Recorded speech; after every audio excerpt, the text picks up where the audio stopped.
But I'll go on to the matter of the petition. Many members will be familiar with National Cycle Route 46, which passes through my ward and Clydach Gorge. Between Llanfoist and Brimau, this section of the route provides a spectacular, mostly traffic-free path along the alignment of the former Merthyr to Abergavenny Railway, and is a great example of a Victorian engineering feat and an insight into our industrial heritage. Since it was opened around 15 years ago, the path has been enjoyed as much by local residents, dog walkers and families as by cycling enthusiasts and this particular ward member, and it is a combination of all users who have signed the petition. However, a short section between the site of the former Gilwan station and north of Tankers Row has never been opened, forcing an inconvenient and dangerous bypass onto local lanes. There is a considerable backstory and much discussion and negotiation has taken place at a local and national level between the late 1990s and now, but to no avail. The petition is a straightforward one which requests the Council to use the powers available to it to enable its reopening. As this is also subject to a question to the Leader, I will refrain from saying any more, but look forward to the petition being presented to the relevant scrutiny committee in due course.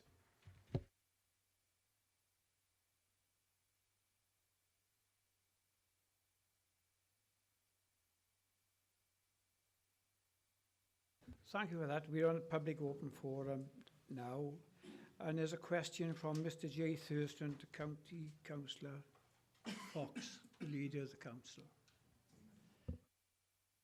There's a button on the centre of the... Got it. Thank you, Chairman. My question is to Councillor Peter Fox. Will he support the completion of the walking and cycling path along the disused railway line in the Clydach Gorge, use his office to open a dialogue between the County Council, the Welsh Government and the landowners to seek a swift resolution regarding the remaining 700 metres of path and report back to members? Thank you. Will there be a supplementary question? In which case, can I suggest you stay there until Councillor Fox finishes? Thank you. Okay, and thank you, Chairman. Thank you, Mr. Thurston, for bringing this forward, and obviously relates very clearly to the petition that Giles submitted, which I believe had well over 1,000 signatures on there, and this is really important to a lot of people, and especially the cycling community who are currently obviously having to take a detour which is not safe. And this has been going on for many years, I understand, and since '95, I think it was hoped that this could be created, and I know there has been conversation between Sustrans and the owners, and they've sort of fallen on deaf ears in 2012, 2014, and we're not getting too far forward on this. And it is fundamental that this 700 metres does get closed, and or rather opened up, and the issue closed down, and we can allow a safe cycle route for those who want to enjoy that beautiful part of the county. So yes, I will support in whatever ways we can in this through my offices to try to bring this to a satisfactory conclusion.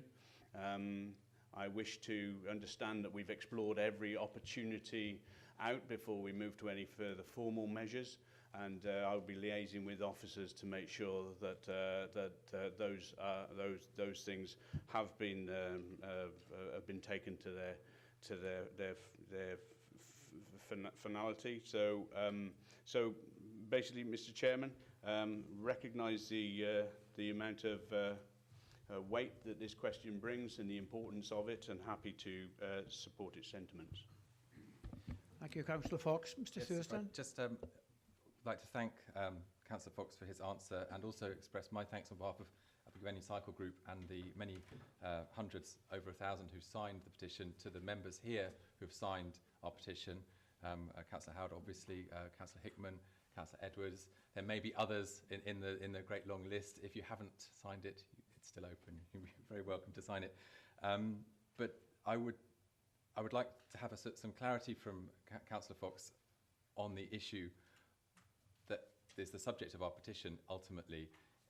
While we would like to see a negotiated settlement to this, as is the normal way, the County Council is the only body with the powers to make compulsory purchase, and will he confirm that no option will be ruled out at this stage, including compulsory purchase. Yeah, as I said, I would explore and ask our officers to explore all options to make sure that we've explored those out before I move to any formal process, which would mean us looking at our statutory powers as a highways authority. Thank you, Mr.